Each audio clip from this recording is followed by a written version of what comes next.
Welcome to Man in America, a voice of reason in a world gone mad. I'm your host, Seth Holhouse. So since Trump got in late last year, or I guess technically he won late last year and got into office earlier this year, there's been a big shift in the overall sentiment here in America.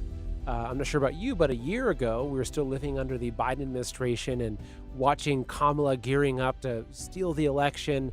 There was a lot of fear. I was concerned. I was thinking, for me, I'm a very public person criticizing the government that, in many ways you could say had a communist coup.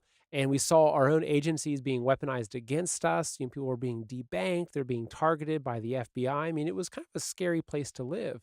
Now, since Trump's got in, we've seen a lot of good things happen. I'm still waiting on a lot of things to happen. Epstein list for one of them. There's a lot of things I hope I would have seen by now, but we haven't. But that's not today's discussion. Today's discussion is just a sober, kind of discussion about where the country's at right now. So my guest today is a guy named Clayton Llewellyn. He's actually the founder of Heaven's Harvest, the survival food company that I work with. But today's episode is not necessarily about food very much, as it's more so about the overall mindset of the Americans right now. Because what Clayton senses, and it's also my same sense, is that for a lot of people in America, they've kind of put their feet up. It's this feeling of, okay, Trump's in, we're all okay. There's no more bad guys. Trump's going to take care. He's going to drain the swamp, get rid of the deep state. But my feeling is that we're not at a place where we're out of the woods. We're actually quite far away from that. And so today's discussion is just going to be a sober, open, and honest discussion with Clayton, who understands survival and preparedness like extremely well.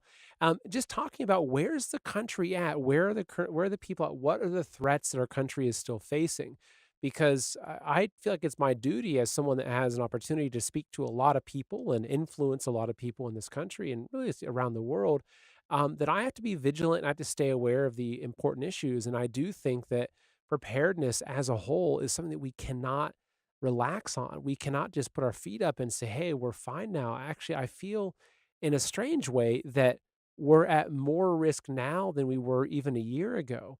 And because a lot of our enemies, it's not just who's the president, right? We've got globalist entities, we've got NGOs, we've got people at the WEF talking about how they're going to need to control our water supply. We've got the CCP. There's so many different vectors and different ways that we're being attacked. Not to mention spraying from the skies and so much more.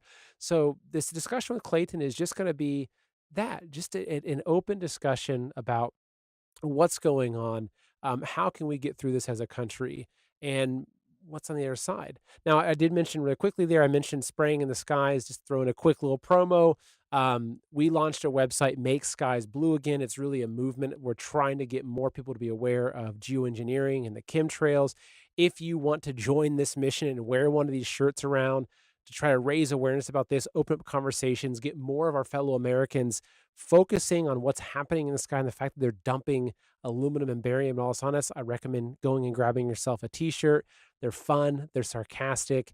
It's makeskiesblueagain.com. We've got a couple of, a handful of other shirts and stuff like that. So again, makeskiesblueagain.com. You'll see there, you get mugs, hats, yard signs, fun shirts. So if you're passionate about chemtrailing and geoengineering like I am, grab one of these shirts, wear it to your next family gathering, have some conversations about it, maybe crack open a few skulls that need to be enlightened to what's going on in the skies. So again, it's makeskiesblueagain.com. We got a promo code Seth, you save 10%. All right, so let's go ahead and dive into this interview with Clayton. And again, it's just, we're going to be talking about survival, water, the globalist elites, their end goals. We're talking about all this stuff and much more. So please enjoy the interview. Mr. Clayton Llewellyn, it's great to have you back on the show, man. Thank you very much for giving us your time today. Seth, thanks for having me. So you run heavensharvest.com, which actually I'll pull the website up really quickly so people know, because it's really helpful to get insight from someone like yourself. So here's your website. You specialize in survival food, seeds for planting, supplies for water management, water purification, water bottles. You've got your finger on the pulse as it relates to what the American people are focused on. And I know that around, say, Hurricane Helene or some of these natural disasters, the Maui fires, or even under the entire 4-year period of the Biden administration, it was very different than what you're seeing now. And I have a sense, I'd love to get your feedback on this too, and what you're seeing, but I have this sense that for a lot of Americans, especially Americans that are conservative, more prepared minded, wanted to get Trump in, that now that Trump is back in office, there's this little bit of kind of resting on our laurels. We can put our feet up now. Like we've got more control in DC than we ever have before, and our country is going to be safe again. And I think that there's a lot of people that are thinking that way and kind of feeling that way. But there's something about, for me at least, I'm not sure about you, but I don't think we're out of the woods yet. Actually, I feel like, if anything, that we're gonna get caught blindsided. But what is your sense? Because again, as I set up, you're running a survival company, and you understand where the American sentiment is. So what are you seeing on your end, and what's your gut telling you about things? No, you're kind of nailing it right there. It's like as soon as Trump got in, I hate to say the conservatives, we all took a sigh of relief. Like we've got somebody in there that can save us or protect us or not let this go to hell. But quite honestly, I don't see the situation getting any better anytime soon. And I don't think this is something Trump can fix. Don't get me wrong, I voted for the guy. I love him being in there, but I don't see how anything's gotten better. I certainly understand, like like we talked about earlier, like we can take a big sigh of relief and step back for a second, but the the economy is not doing a whole lot better. Uh, the price of things in this country is just through the roof. I hate to say we're kind of in a bubble here, but I don't think we realize how tough of a time, you know, 80, 90, 95% of this country is having trying to afford everyday items. It's from food to housing, like everything. It's crazy. It's through the roof. Again, it's not the 5 or 10% that concern me. It's the 90 or 95% that do. Because if something starts to go bad, I believe that's where we're going to have a big problem. And what have you seen in terms of, like, since, because I know that you've been in business for quite some time, and you saw the 2016 Trump getting in, and you saw the reaction. You saw the reaction when Biden got in, and now Trump is back in. So how are you kind of seeing the kind of the charts of the public's response to this in terms of their purchase of items that represent a fear or distrust in the government, I guess you could say? This is a bad analogy, but we never think of buying windshield wipers when the sun is shining. We always wait to replace our windshield wipers when we're getting poured on, sitting outside the hardware store or the auto parts store, trying to put a stinking windshield wiper on. Seth, it definitely calmed down, and it did it last time too. It calms down right after the election, which is good. You know what I mean? Like, again, we all take a sigh of relief, like feel a little better about this, but we don't need to let our foot off the gas. You know what I mean? Like, and again, preparedness isn't about panic. You know what I mean? It's about peace of mind. Like, so don't wait till the last minute when you think, oh my gosh, I need to go out and get all this stuff. And you're going to see it happen here soon with, like we were talking earlier, the tariffs like are starting to hit a lot of places. They overstocked in the first quarter, which made the growth look great, but all they were doing was putting that stuff on the shelves. And I think we're about to see a lull or panic buying or things disappearing on the shelf here in the next couple of weeks. I think in 4 to 6 weeks we're going to start seeing products not show up. Products empty on the shelves. Like, again, like there's a lot of stuff we get from China. There's a lot of stuff we get from Mexico, from Canada, a lot of food products that people don't realize. So I don't think it's time to slow down. I think again, this is one of those things. I can't afford to go out and buy a year's worth of food, but I can afford to go out and buy a week's worth of food a little bit at a time. And the people that have continued to buy are of that mindset. Like when I see the orders come across, like I recognize most of them. I recognize the name, I recognize the address where this is going. So these aren't people that are they're not the fearful type. You know what I mean? They're not the panic buyers. They're the ones that have made a lifestyle out of this and buy a little bit at a time. And they've been doing it for 10, 12, 15 years.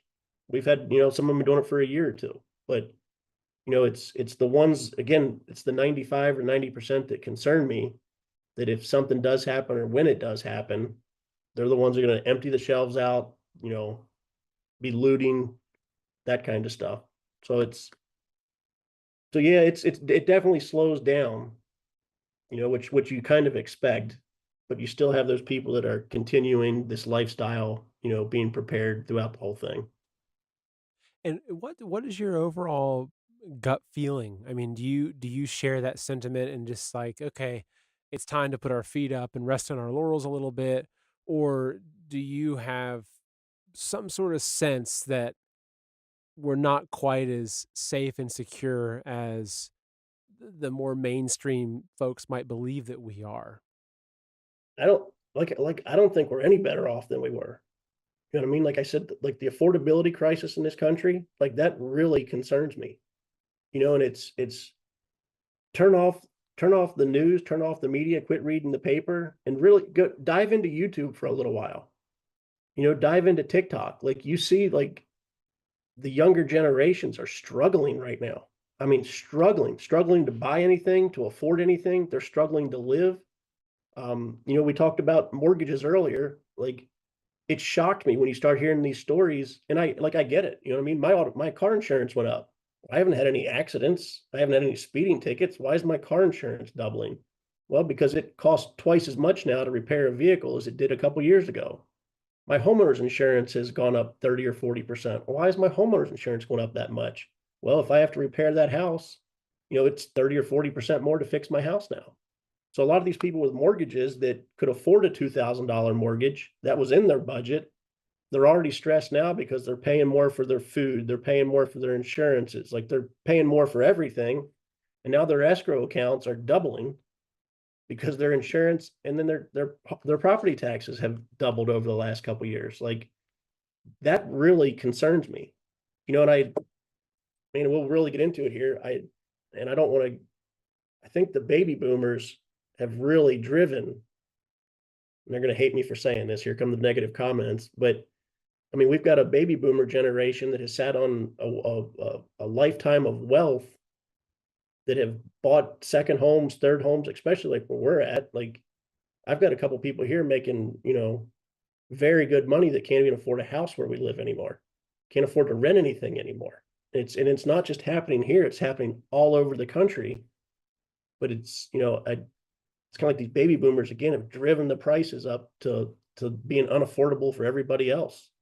And I think that's going to be a while before that gets fixed. I asked a realtor friend of mine the other day, like everything's just overpriced. Like how far overpriced are we? And he's like, we're probably 30 to 40% in the real estate market. So either those houses have to come down 30 or 40%, or wages have to catch up to pay for that stuff. That's 10, 15 years before wages catch that. So it's the affordability crisis here hurts me.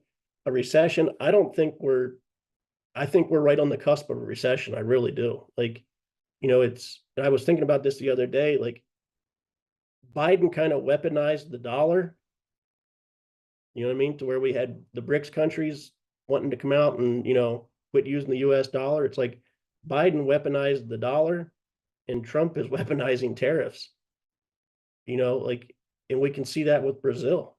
Brazil's already, we don't want any more of your soybeans. We don't want any more of your pork. We don't want any more of your corn. And they've already set up China doesn't want any more of this stuff set up or bought from us. Well, they're already cutting deals with Brazil. You know what I mean? They've already set up the infrastructure in South America with the ports and the farming and everything else. That's not coming back to the US. Gold has surged 46% in less than a year, doubling the gains of the NASDAQ and the S&P 500. But this isn't just another rally. Global reserves are shifting, exposing cracks in the monetary system. Investors are losing confidence in paper gold and demanding physical metal, creating a massive gap between gold owed and gold available. But this isn't about how institutions broke another system. It's about how you can profit from it.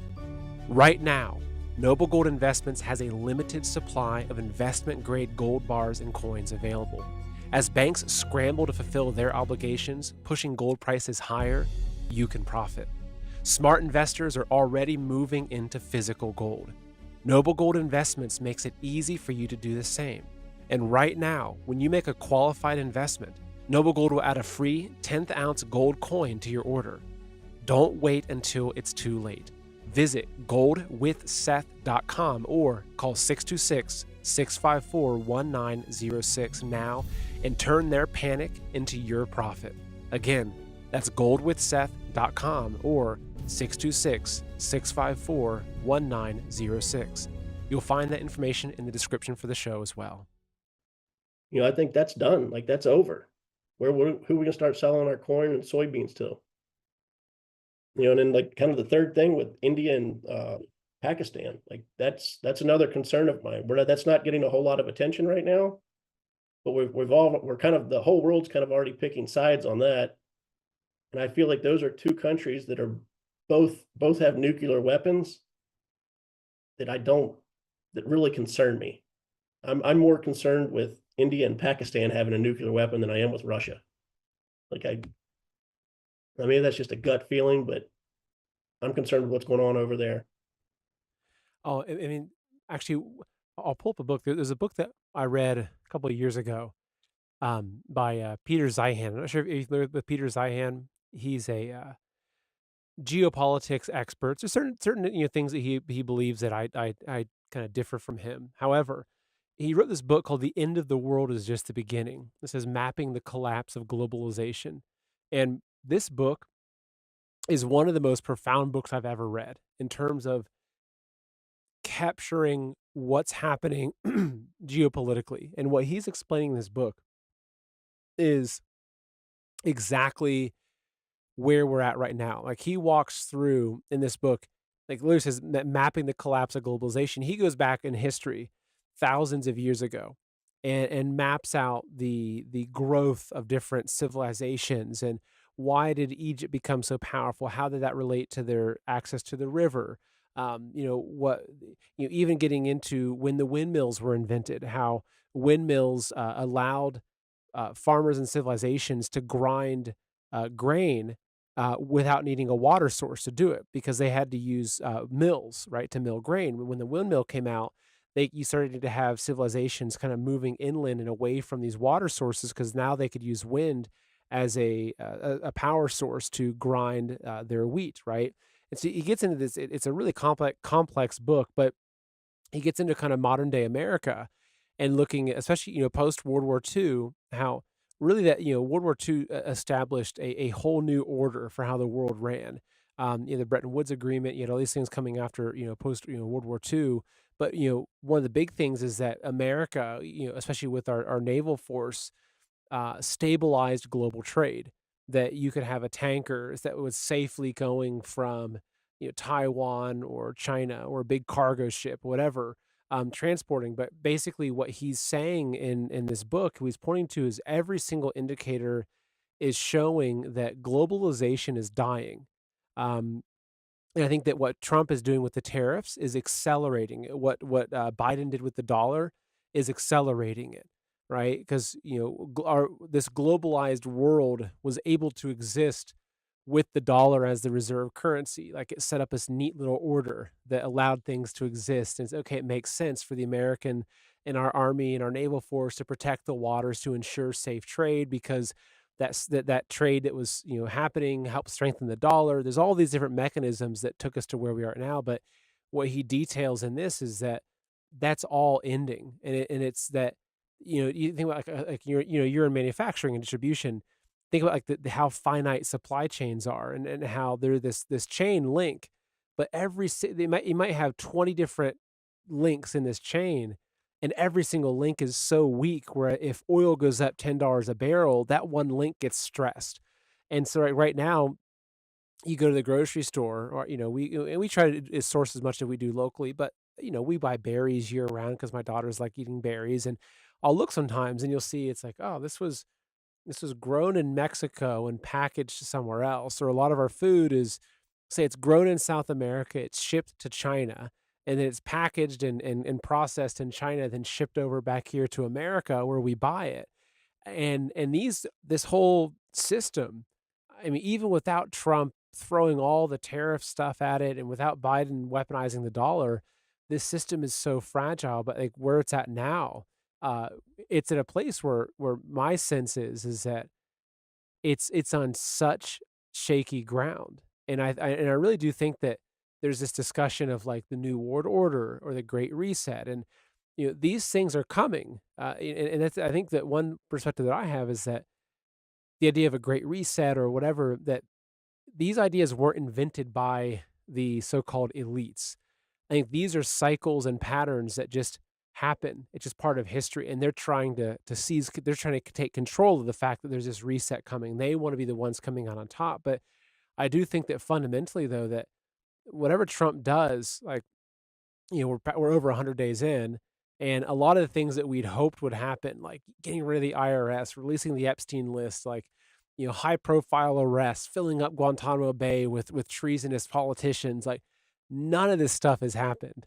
And so, but to think that on an even bigger scale that Trump's going to somehow dissolve the Federal Reserve and return our currency back to like a true kind of sovereign currency, and all these big things that would have to happen, none of that's happening. And so my feeling is like, is he just trying to soften the blow and trying just to kind of take us through this transition with as little collateral damage as as can be? It's hard to make sense of it. It sure is what it feels like. That sure is what it feels like. I love hearing it, but it never happens. You know, never happens. But I do agree with that analysis of that. I think he's just trying to soften the blow. And I was even thinking like when he got into office, when he was running for office a second time, thinking, man, like I would not want to be commander in chief going into this economy. Like, I mean, I'm glad he's there, but boy, I don't know if you can fix what's wrong with it. I mean, it's too far gone at this point. Our debt. I mean, look at our debt. Like it's what are we, $1 trillion a year in interest right now? Like we can't recover from that. You know what economists say that when you're at like 70% of GDP for your debt, you're starting to get on shaky grounds. Are we like 120% now of GDP? Yeah, Like we're like in the death spiral. It's like the ground shook like 10 years ago. you can't recover from this. Like you can't recover. And I can honestly understand why the rest of the world doesn't want the dollar anymore. Somebody explained it to me in the easiest way you could that, since World War II, if France wants $100 bill, they've got to produce $100 worth of goods. If the United States wants $100 bill, we got to print one. If you're from the outside looking in, like, yeah, I'm done with that system. That's enough. And I think the rest of the world's catching on. Well, they have caught on to that. I think it's only a matter of time. And again, with him weaponizing the dollar and now Trump weaponizing tariffs, I don't think this ends well. I know why he's trying to do it. Like you said, soften the blow, like, but we can't, you can't fire up manufacturing in this country. It would take 2 generations to get manufacturing back to where it was. Maybe, Well, it took maybe. 2 generations to get rid of it. Yeah. Yeah. And it's like, I've got a good friend of mine that works in the power industry. And like when Obama was shutting down all the coal manufacturing or the coal power plants, like there's a process to shutting them down and cleaning things up and maintaining them. Like when Obama shut them down, it was pull the lever, turn it off, see you later. Like that can't be started up. Like that needs to be rebuilt. And now with all the regulations we see in this country, like it'd take you 15 years to get a permit to build a power plant. Like ain't gonna happen. Ain't gonna happen. So that's why I still don't feel good about this situation. You know what I mean? That's why I don't trust what's going on. That's why we haven't slowed down with our preparedness, you know. And again, some people have, some people haven't. I completely understand taking a breath of fresh air for a little while. Sometimes it gets exhausting. Trying to package things now is absolutely exhausting. And like you're talking about that supply chain, like it's so fragile, so fragile. And I don't ever remember it being like this 20 years ago. But anymore, it's like you better have 3 backups for your backup just in case something happens. Oh, exactly. I agree. I agree completely. And I think more than most because you run multiple businesses.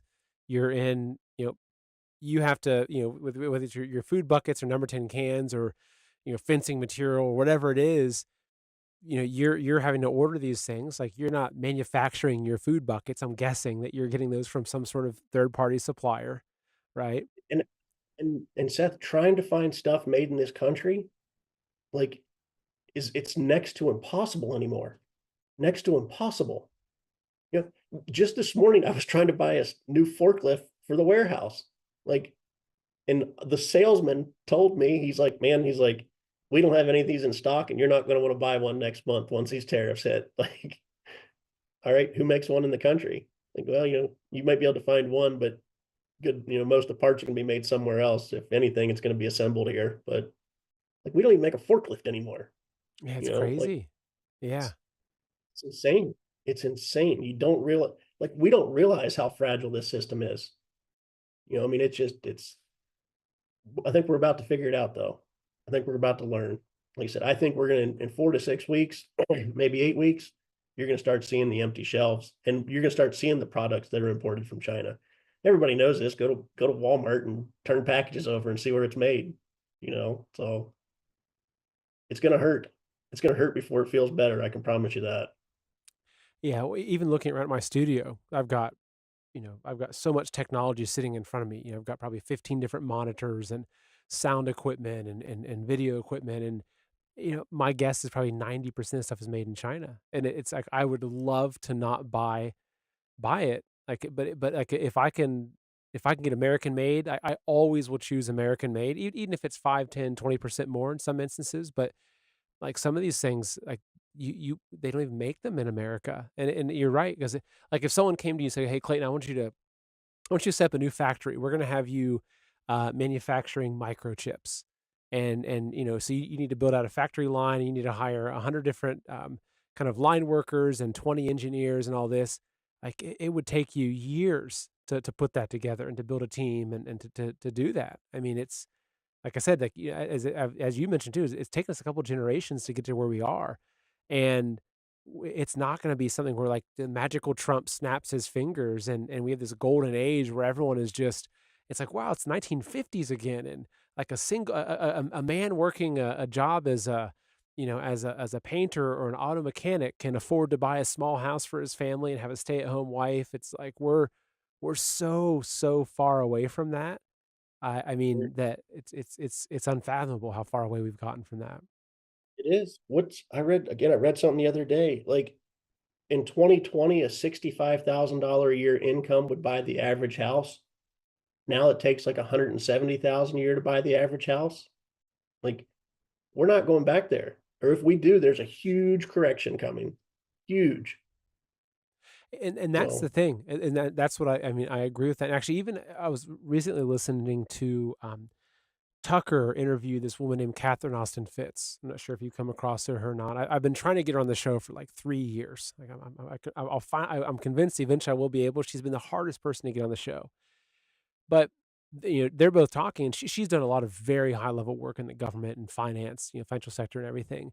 She's actually the person that discovered the missing her and, like, a researcher partner, they're the ones that discovered, like, is it $21 trillion missing from the federal budget, right? So that, right now she's going viral because she was talking about how that those trillions went into building underground bunkers as one of the things that they're doing. So this interview, she details this, and it's stuff that I heard, 10 years ago, and watching, people like, reading, various books and watching podcasts and seeing whistleblowers coming out, and it seems so wild. But basically what she's saying is that well, there's a few things. One is that again, like the so-called elites, that they believe that there's some sort of major event coming, like some sort of like societal reset event type coming, and that they're actively preparing for it. And she also says that, like, I think it was in the 90s, that by the 90s, they had basically given up on America.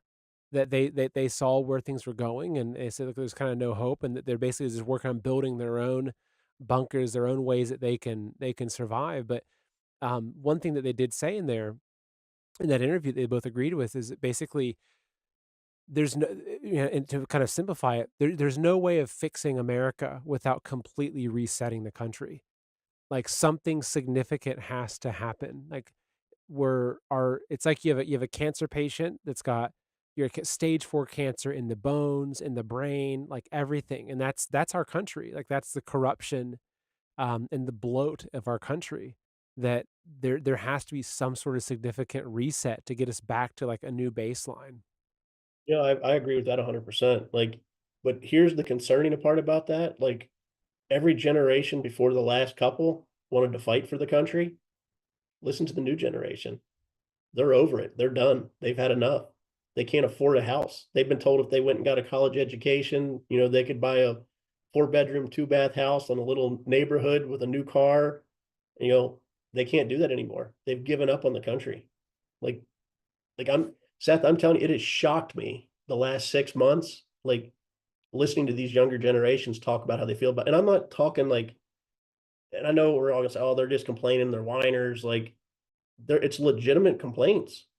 Like, what I mean? I'm making $100,000 a year and I can't afford to buy a house in the United States of America. Like, I can't afford groceries. Like, it's crazy where things are at right now. Crazy. And I agree with her. Like, I don't think this is unfixable at this point. You can't fix it. Like, does it take another world war to start over? Is that where we're headed? And is that the reset for the world? Because at the rate we're going, the trajectory we're going, this only gets worse. And Yeah, we've done yeah. nothing to fix it. Nothing. Politicians have padded their pockets. The wealthy are building underground bunkers. So, the 99% of us, we're in trouble. Oh, We're in yeah. trouble. Hey, here's the good news. I think when this is all said and done, I think there'll be 10 or 15% of us left over. And that 10 or 15% are going to be the ones that were prepared. Yeah, yeah. Because I don't, 'cause Seth, this sounds awful. You're not going to have to survive for a year. You're only going to have to survive for about 6 months, and everybody else will be dead. So there's some good news for the preppers. Yeah, I know. But I mean, as, as kind of bleak of an outlook as it is, I mean, if you take a big step back and you look at this, like, that's what it is. Like, I just finished an interview with a guy, which I haven't published it yet, but, a guy named Ryan Matta, who's been really focusing on human trafficking and everything, and he's, done some work with whistleblowers, and basically what he was saying, from his own research, also the whistleblowers that he's worked, come out of HHS and, different organizations that are running human trafficking type stuff, that United States the United States government runs the world's largest child trafficking network, is run by our own government. Like that's it's almost like, wait, did I hear that right? Wait, our own government runs the world's largest child trafficking operation. And so, if is this the government we're trying to preserve? Like, is this like, go back to, 1776. I mean, people over a three, it was like a 3% tax, or it was over some a minuscule tax, right? Whereas now you look at even just taxation, right? Just for an average person, it's like, okay, you say you work your butt off. See, if you're making $100,000 a year, okay, well, 35, 40,000 goes straight to the government. Okay, what are you left with? How much of that then is going to your property tax? How much of it is going to sales tax, right? Of when you're buying something. If you pass away, you've got the estate tax and everything. Now, if you sell something used on eBay, you're paying tax on that. If say you have a small business, like, and you've got say 10 employees, well, you're paying all kinds of taxes on that. Your employees are being taxed. I mean, I think realistically, at the end of the day, we're lucky if we keep 30% of what we earn, right?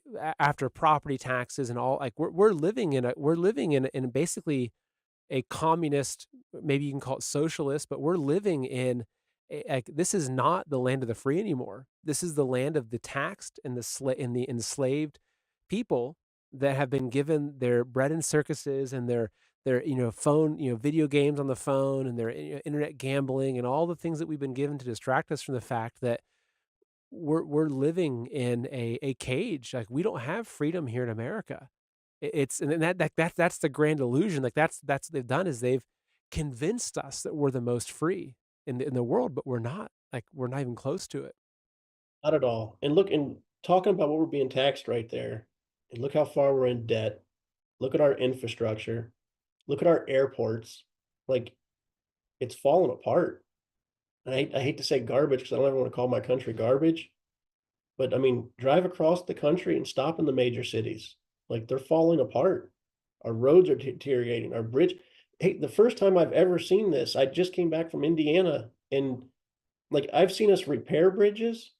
Like, there's bridges out like in southern Illinois and Indiana that are completely being torn down because they're in such disrepair.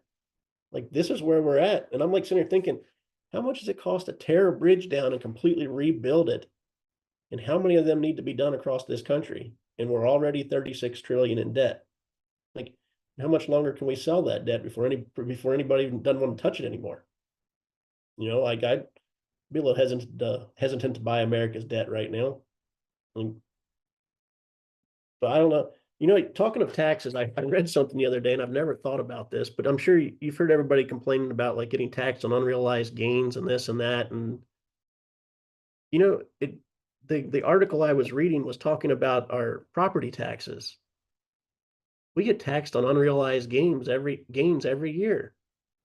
Like, I may have paid 300,000 for my house, but then you tell me it's worth 600,000. Like, wait a second, that's an unrealized gain. And this goes the whole way around the country with everybody doing it. Like, I'm surprised we've never fought back against that. I mean, it's crazy. And where we're at, and I've been very careful at revealing where we live because people used to know that I lived in Ohio, and I had people showing up at my door like somehow. So now we moved, and so I just kind of speak very generally. But where we're at, we're paying over $1,000 a month in property tax. It's just it's crazy. And it's like, Insane. I can't imagine. It's like, what about the person that's, they own their own house and they're retired living on a pension and, Social Security, and they reassess the value, and their house has gone from being a $200,000 house 10 years ago to a $600,000 house now, and everything is changed. I mean, going back to, because I remember, you mentioned the wages, pre-2020, it was like, what, 65,000, right? Now it's 160,000 or whatever it is, and, like, my parents told me the stories that I think I was born in '86, and my parents, they bought a house, I think, in the mid-'80s, I think before I was born, they bought a little ranch, right, in Columbus, Ohio, and I think that the house it was like maybe 1,200 square feet, probably a 3-bedroom, 2-bathroom, a small little ranch. I think that their house was maybe 70,000 or something. Their monthly payment for the house was $400, and my dad, after he graduated from college, he had a job. I think he was with AT&T, his first job, right? Kind of out of college. I think he was making $22,000 a year. But yeah, that 22,000 in the '80s was enough to. My mom wasn't working, right? She didn't have to work. They owned their own house, and they weren't. I was always grew up middle class and never left the middle class, but they could actually survive off of that. It's like Yeah. now, it's like there's no way. There's no way at all. Funny is that kind of adds up right because it was, what is it? Your mortgage should be about 25% of your income. So at $400, you say 400, Yeah, I think what'd you it say? was around $400. Yeah. Yeah, like that adds up about right to 25%. Now it's like scratching 40. You know what I mean? Like, it's unaffordable anymore. It, Like, it is. but it's not just like housing, it's everything. Everything is just crazy, and it's killing the middle class. It's killing 90% of us, killing us. Like, and how does that get fixed? I don't know what the answer is, but there's going to be a price to pay. No, I agree. I think even the like I agree with a lot of what Trump is doing with the tariffs and bringing manufacturing back, and it's like, yeah, we have to. It's almost like if you ate sugar and cupcakes and donuts the first 30 years of your life and you weighed 500 pounds because you were completely irresponsible, you can't, within a year, you're not healthy again. Like, it's going to take you years to become healthy again. And so what's happened is for decades and decades, we've exported debt, imported consumables, and we've been the world's largest consumer nation. And we've just been selling our debt. And the dollar has been, kind of, we've had currency manipulations by China, for instance, so they can manufacture what over there they can manufacture the same thing that for a tenth of the price it costs us here. A lot of that is currency manipulation. But we're at a place now where it's like, well, if we want to bring back that America, that golden age, like it's almost like the first year of trying to lose 200 pounds, you're gonna suffer a lot. And that's this is the unfortunate thing is that like it's like our country has an addiction to cheap Chinese goods, and it's like we're gonna have there's gonna be some pains. I unfortunately I think in going through really sad, it could be probably the next 5 or 10 years are gonna be a rough ride. As much as I'd love to say that that's not the case, there's no other way. It's like we live in a country where the government runs the world's largest child trafficking networks. So do we really expect, like, God just to kind of open the sky up and bring peace and harmony back to America because a handful of patriots are, kind of fighting for freedom? It's like, yeah, that's good, but this is so much bigger than that. No, I agree. In fact, it's either gotta be corrected or it's going to fail. And if it can be corrected, I'll be impressed. Because the trajectory we're on, it's not gonna last. It can't last. It's impossible to last. So either we're gonna pay for it, our kids are gonna pay for it, our grandkids are gonna pay for it, and it may be all three of us that pay for it, but somebody's gotta pay for this, and it's time to pay the piper. It is.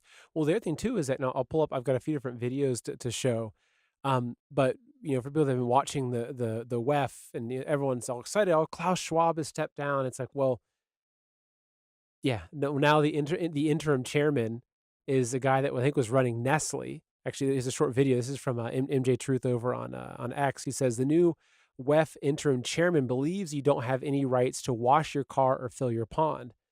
Everyone should have just enough water to drink, right? So I'll play this quick video really quickly here. It's a minute long. Actually, I've got maybe one other video I'll play, but it shows that they're not stopping, right? And this agenda to seize what should be ours, to seize what are these basic human rights like water. They're not stopping with this. Actually, I'll play this really quickly. This is 56 Hello, seconds. I'm Peter Pravec, the chairman of Nestle. There are apparently some misconceptions about my ideas on water. Let me make it clear from the beginning. I have always supported the human right to water. Everyone should have enough clean, safe water to meet their fundamental daily needs. About 50 to 100 liters per day. But not to fill a pool or wash a car. There is a difference. We must transform the way we think about water. By 2025, 1.8 billion people will be living in regions without enough water. Water scarcity is the greatest challenge we face today. And we need to start recognizing water as a precious resource. Hello, I'm Peter. So I've got that, and I've got one other video, another one here. This is from another thing from the web. This is earlier. Actually, this is only a couple days ago that this was going around. I'll play this other video here. And now we need to put the economics of water, not only in terms of monetary values, but also in terms of governance, in terms of recognizing water as a commons that we now need to manage as a broad systems approach. So that's why this commission is not only necessary, but urgent to take this challenge on. Not only have we not focused on economics of water. So there you go. I mean, you can see, and these are just there's a bunch more that research I had that I want to get into, but you can see though that the agenda to seize control of the resources that we need to exist, it's not stopping. No, it's not. And you know what? They wanna control the most abundant resource on the planet. I mean, are we 80% water on the globe? I mean, like, I know we have areas of shortages of water, but literally 80% of the world is made up of water. Like, they're just trying to control it. We can pipe this stuff, we can move it around, we move fuel around every day. We can move water around, but if you did that, it'd be one less way to control everybody. Exactly. And so, you know, tapping into kind of your expertise and just understanding preparedness, right? Which is really, really important. And obviously, I've got my book coming out, that, Prep Like Noah, which I'll be kind of diving into a lot of these topics. But where, like for someone is watching this and they're thinking, okay, I get what you guys are saying. Like, I agree. My gut is telling me that we're not out of the clear, and actually that we won't be for some time. I do believe that at some point in the future, we will be in a very different way of living on this planet. But like right now, our planet is still, I think, by and large, controlled by what you could probably boil down to small, kind of multi-generational, insanely wealthy families that a lot of my research has shown me that they most likely worship Satan or Lucifer or Moloch or Baal, or there's some sort of dark arts behind their motives, where they believe that they are the ones that control the earth, like the way that Satan believes that this is, he has the throne over over this realm.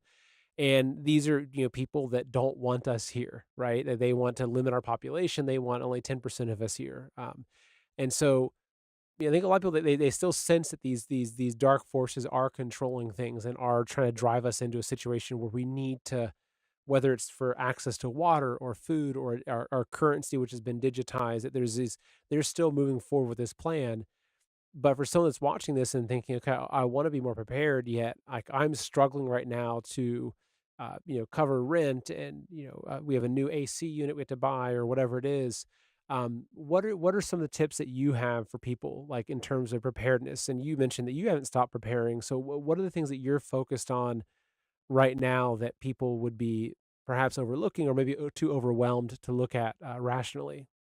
Well, the biggest thing, like we just saw right there, is water. I mean, we can live for a few weeks without food. We're only live for a few days without water. So securing a water source, um, a way to filter water, a way to store water is obviously the most important. Um, and then comes the food. We've added a bunch of different products to the product line for whether you're in an apartment in the city or you're out in the country. Um, and I started Heaven's Harvest with like these same fears, you know what I mean? Like, and I hate to call them fears because they're not fears, it's just common sense. You know what I mean? Like, let's make sure we can take care of ourselves, take care of our family. But the seed kit, the heirloom seed kit, um, that's again, they're heirloom seeds. They'll regrow. You can replant those seeds every year and get the same crop back. A lot of the seeds you buy at Home Depot or Lowe's or your local hardware store are hybrids. They're not going to grow again the following year. Again, seed companies know this. Let's get them to come back and buy our product. So the heirloom seeds, I mean, that's really important. You can get a kit. I think the kit's $139 right now, and man, it's crazy how big of a garden you could plant off of that. We do have some of those starter seed kits. That's enough to get you going. I would recommend the $139 bucket. It's 39 different varieties in there, and throw it in your freezer. You're going to get 10 years out of it. Like that's a great place to start. And Seth, I've argued this with some people. You'll never be able to buy and store enough food to last a lifetime. Never going to happen. You know what I mean? I think it's important to have 3 to 6 months of food, depending on where you're at in the country. It's important to have 3 to 6 months of food in a seed kit. You know what I mean? That 3 or 6 months gets you through to where a garden will start growing. If it gets bad out there, like I said, you're not going to be fighting 350 million Americans if it gets bad. They're pretty much going to take care of themselves in the first few weeks, the first month. So get your food stuck aside that you can hunker down, hide away. You know what I mean? Cook MREs, like we've got some great MREs now. Get some of them cooked up, get a garden started. Because I think in 6 to 8 months, it's going to be wide open and plenty of room and not have to worry about the kind of danger you're going to have to in the first month or so. Yeah, so you mentioned that your MREs, and that's meals ready to eat. That's what all these kits are right here. These are similar to the Army MREs. They probably taste a lot better though than the Army MREs, based upon my experience eating those things. But Those MREs are absolutely incredible. They're absolutely incredible, and I'm not saying that because they're on my website. Those are absolutely incredible, man. The flavor, the taste, how they cook, everything you need is inside that bag to cook it and eat it. It just takes a 20-ounce bottle of water. Those things are, I mean, if you're living in the city, those things are absolutely incredible. Look, you can throw one of them in your car. You know what I mean? If you're in earthquake prone areas, throw a couple of them in your car. throw a couple of them in your car, even if you're not in an earthquake area. Like I hear all the time about bad accidents on the interstate and people, having to spend their night in their car.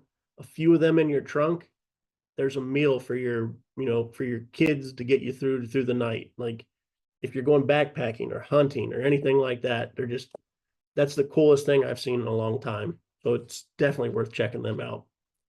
Well, one thing I'll also say is that, and I need to get some more of those. Actually, I've got some of those, but I definitely need to get more. Um, is that there's also for people that are overwhelmed that there's different ways to get storable food, right? Like what I like about what you do is like so kind of looking at your website again real quickly here.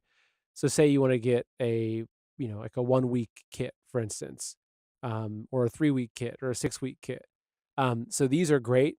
It kind of removes the thinking. It's all there. But for people that are say ultra budget, I mean, a lot of what our stored food is like a lot of our so we have a bunch of freeze dried stuff just like this. We have a bunch of your buckets as part of it, but a large I mean a good chunk of our long term stock is we buy a lot from Azure Market, and also Costco or Sam's Club, etc. But we might order a 50 pound or a 40 pound bag of just dried beans or a 40 pound bag of wheat berries that I'll dump it into two different 5 gallon buckets, throw in an oxygen packet, seal it up, and there you go. Like that's a great budget way.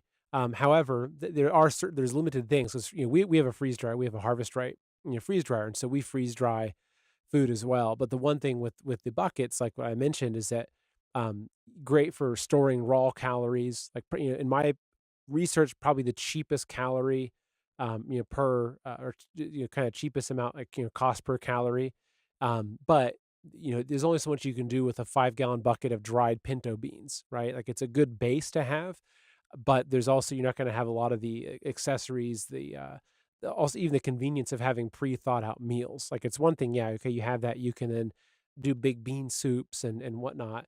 But the pre-assembled buckets are good though for people that don't have the time or in terms of like being able to. It took me a lot of actually I had to hire a friend to help us process because we probably had I don't know at one point I had probably 1,000 pounds of dried food, beans and wheat berries and Himalayan salt and all that.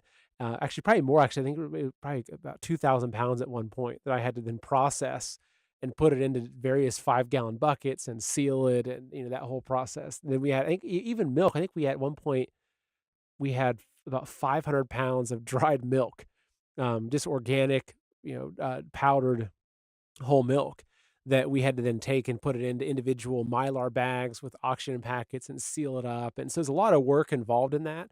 But I think getting, but the food buckets have their place certainly in terms of just someone already thinking through and doing all that work ahead of time. Yeah, and Seth, there's a lot of places that, and again, this really surprised me when we started getting into this business. Like I always pictured like as the prepper, like living in the country on 20 acres. They maybe had a cow and some chickens and some pigs, and it turns out like that is not the case. The amount of food that we send to downtown New York or downtown LA or Chicago or in neighborhoods like in the suburbs that maybe they're allowed to have a chicken. Like it really shocked me who's aware of what's going on in the country that they may not have the room to store an extra 2,000 pounds of food. So that's where these buckets and those MRE meals and that stuff really come in handy. That if you're in a confined space or a tight area or don't have the room for that, that's the buckets or their meals ready to eat, ready to go. Well, they're not ready to eat. You have to heat them up and cook them, but you're not mixing ingredients. They're ready to use meal kind of a deal. And like I said, man, those MREs they're stinking awesome. They're awesome, man. Like absolutely incredible. A 20-ounce bottle of water and you got a hot meal ready to go. So they're definitely worth checking out. And one thing I'd say too is that for people that live in like a city, 'cause I spent a lot of my adult life living in a 600 square foot apartment in Manhattan, right? Obviously, my space was limited. Now we're out in the country. We're on about 7 acres, and we've got chickens and goats, and always expand. We're just finishing building up all of our garden beds, so we're gonna have like a really nice fenced in raised garden with irrigation system and building out and everything. But one thing for people living in, say, a small apartment, my recommendation for people like that, if they can afford it, is get a small storage unit, ideally temperature controlled storage locker, right? Depending on where maybe it's going to be $60 a month or $100 a month. We've got one out maybe 20 minutes from here that I use for storage, for long-term type storage, that it's a pretty big one. It's maybe like 10 by 15 or something. And that's where we have a lot of our long-term stuff. But for someone living in the city, do that, throw in a month or 2 months worth of food in your storage unit. And that way, if you have to bug out of the city, you can go and you've already got this locker that's set up there waiting for you with whatever supplies you need to then move on to your next destination. So don't always think about limited. Oh, well, my closet, I can only fit a shoebox of food in my closet. And Seth, like, again, this is, I hate to say this is where we've set Heaven's Harvest up to like a lot of our products are really good for those situations. You know what I mean? The water bricks, like you can fit them underneath your bed. You know what I mean? They stack real nice, use them as a coffee table. Like they're perfect for storing water. And like I said, I hate to keep going back to that MRE meal, but that MRE meal is absolutely perfect for people in a city. You know, you're not you're not going to survive for 3 months in New York City if things go bad. Like, but the thing is, I don't think you're going to have to survive in New York City for 3 months, because I think after about a month, sounds awful to say it, but I think after a month, the competition's not going to be very big. You know what I mean? It's going to be a pretty weak competition.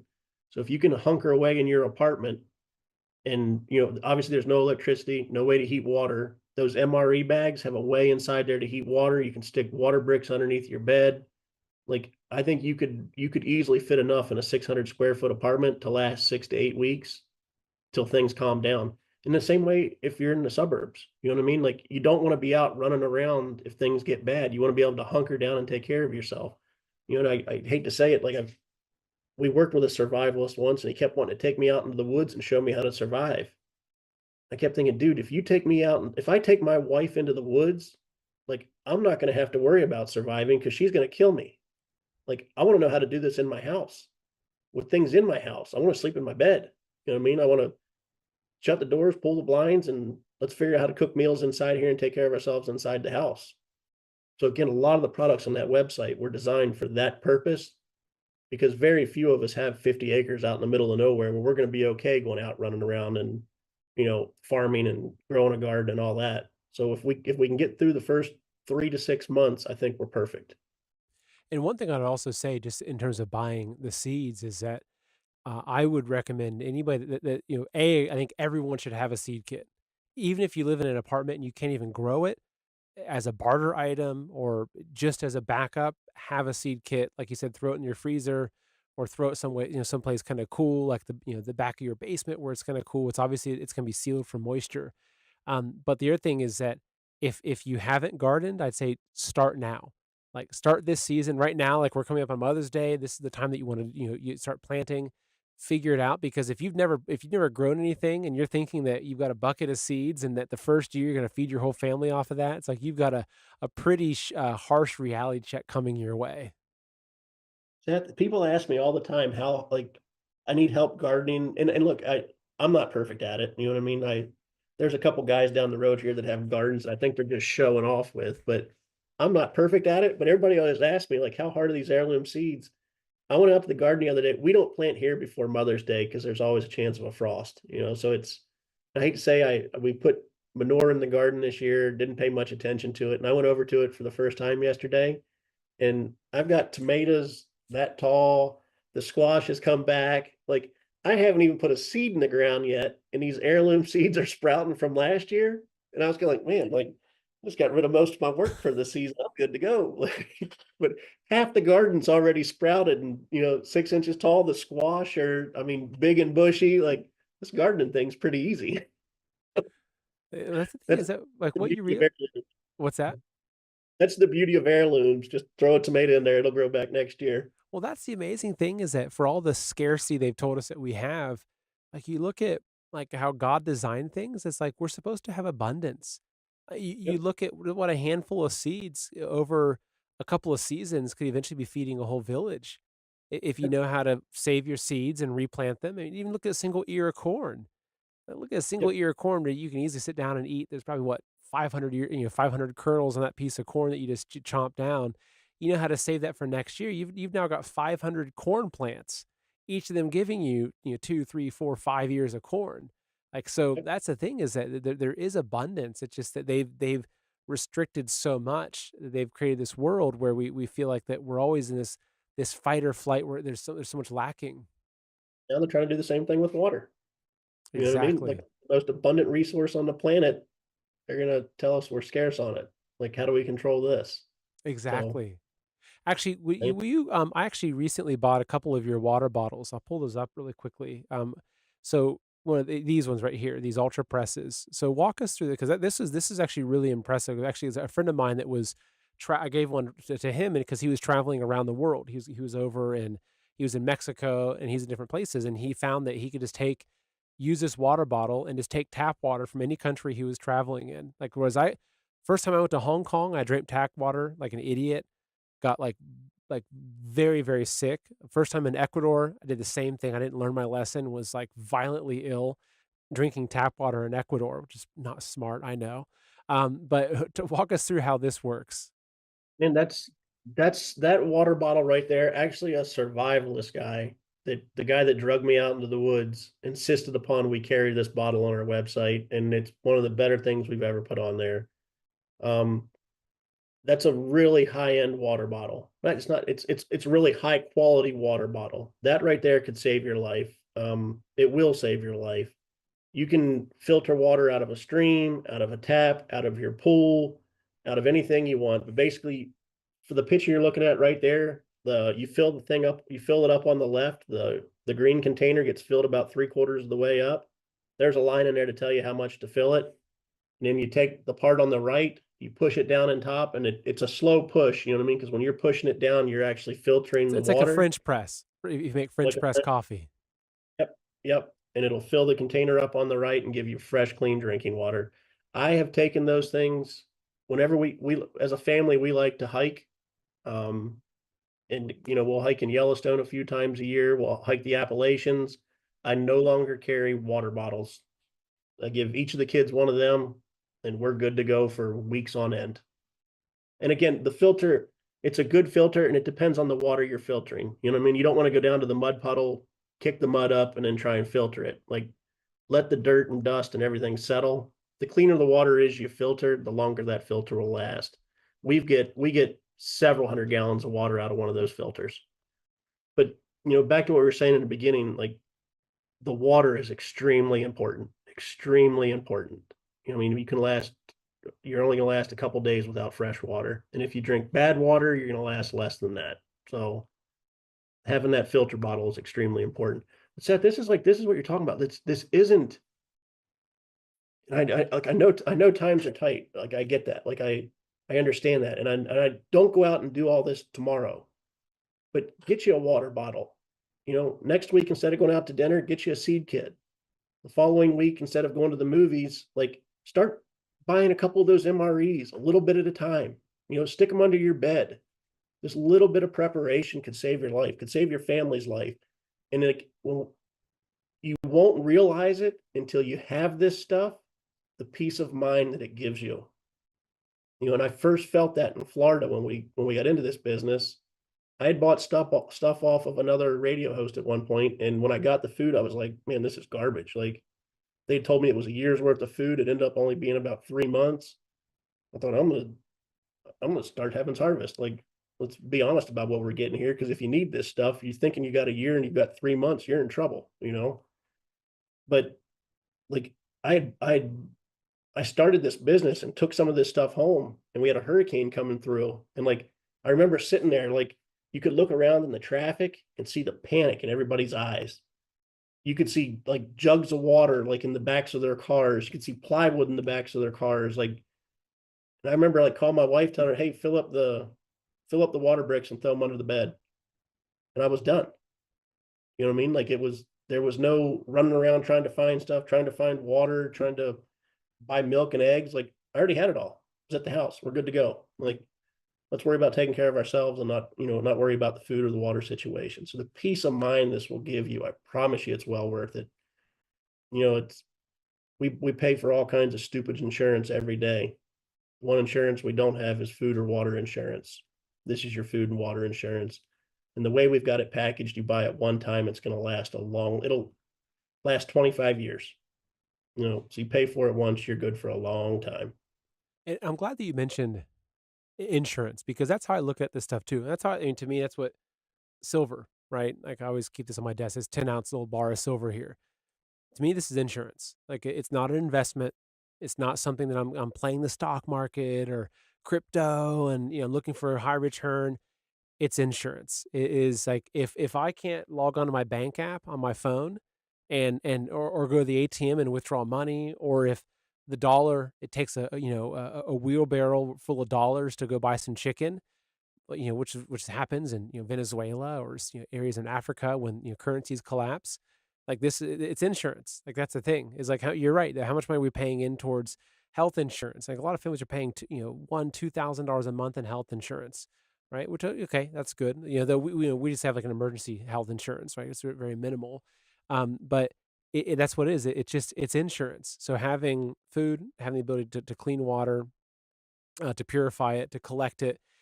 Even rainwater, right? Collecting rainwater, great. Steps and ways of collecting rainwater. You should still filter it, right? Unless you like drinking aluminum and barium and whatever else they're spraying in the skies. Unfortunately, having a way of filtering it, having some of these backup meals, it's critical. So Clayton, I'll pull up the website one last time as we wrap up here. So just heavensharvest.com. We do have a promo code. I think it's Seth, SETH, is a promo code. They get 15% off the order, which that makes a big difference, right? If you're spending, potentially a couple $1,000s, it makes a big difference. And you also, you accept gold and silver. I see that up here too. Like that's pretty cool. Yep. And wait, Seth, everybody always asks me that, but you'd be shocked how many people call with gold and silver. And again, it's like I'm smiling as you're talking about your silver you've got sitting there on your desk. Like that's the God's honest truth. I haven't bought this for, to make money off of it or as an invest. Like I've bought it as security. I've bought it as insurance. And that's what it's for. Like I'm not looking to make money off of it one day. I'm holding on to it in case, I can't carry a wheelbarrow of dollars down to the grocery store. Exactly. Yeah. To me, this is generational wealth. I was telling my little 4-year-old yesterday who loves treasure, and she's, looks digging up little things. I said, well, June, when you get old enough, I'm going to give you a bunch of treasure. I'm going to give you a bunch of silver and gold. And she looks at her little box of plastic little trinkets and she goes, I don't need your treasure. I have my own treasure, Dad. I'm like, okay, that's great. So, well, Clayton, I got to hop off and wrap up. I got another interview that's kind of popping right up after this one, but it's always great talking with you. You've got such a great energy to you. Pulling up your website one last time, just heavensharvest.com. Again, we have a promo code Seth, save people some money on there. And yeah, thank you for doing what you're doing. Thank you for, really building a business that I believe in, right? I've looked at a lot of different companies like this, and a lot of them, you're right. Like you look at these survival food companies and it's like, oh, that one's the cheapest per calorie. It's like, well, where are the calories coming from? It's like, oh, Kool-Aid and pudding mix. It's like, yeah, you don't want that, right? So, yeah, Clayton, thank you very much. If anybody's got any questions, give us a call here, man. Everybody that works in here has been well trained on this stuff. They can tell you what you need, where to start. So give us a call if you have any questions. Now, do you outsource your calls to like a call center in the Philippines? No, the call center is right over here in this building. There we go. And you're down in Georgia, right? So it's a good old American country down there. We're in North Georgia, right at the base of the Appalachians. So there you go. There you go. Well, Clayton, it was great speaking with you, man. I appreciate you giving us your time today. Seth, thanks for having me. All right. Take care and God bless. I've got an important question for you. Do you ever look up at the sky and think, wow, what a beautiful shade of chemical gray? Yeah, me too. Remember when the sky used to be blue? Yeah, wild times. Well, instead of just ranting to your friends and getting labeled as a conspiracy nut, now you can wear your frustration with pride. At Make Skies Blue Again, our latest little project, we've got tees, hats, and gear that say exactly what you're thinking, loudly and sarcastically. Because nothing says I'm paying attention like a shirt that calls out the elephant in the sky.